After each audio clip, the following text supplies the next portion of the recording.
Pero kung may partner yung serpente dyan, na nilikha ng Diyos, eh bakit hindi na nalaman ng science na yung doon tayo narito yung science kung bakit kung saan tayo ikinukumpara ng science.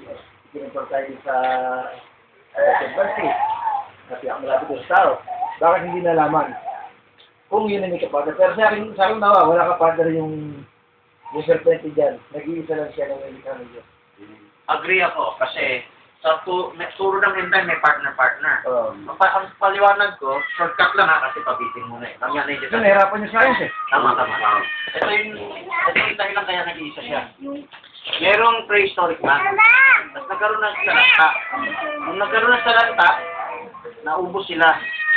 Kukon na lang natira. Yung iba nasa bundok, yung mga abominable snowman, yung mga yeti, yung mga sasquatch. Pero, merong isa, nangamuhan kay Adan. Kasi sabi sa Biblia, pinalapit ng Diyos yung mga hayop eh. Hindi lang yung serpente, bago naging serpente, hindi lang yung bago naging serpente yung nangamuhan, pati lahat ng hayop.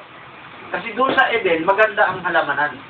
Sa part ng earth na yan, yun ang nirestore ng Diyos, nagkakalat na lang yan kung hindi nagkakalat si Adan.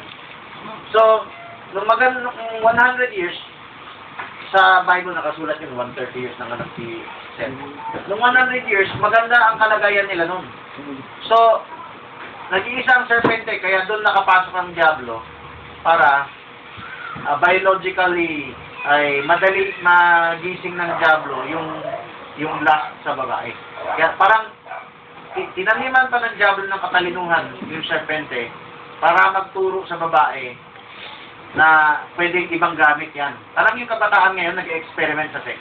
Ganyan yung nangyari between serpent and the woman, na tinuturuan niya yung woman na alam mo ba, pwede ito, hindi mo alam. So dahil hindi pera, hindi na nagtanong yung babae kay Adan, nahulog siya. Pero, yung pagiging isa ng serpente, ay doon nag-work ang Diablo. Yan.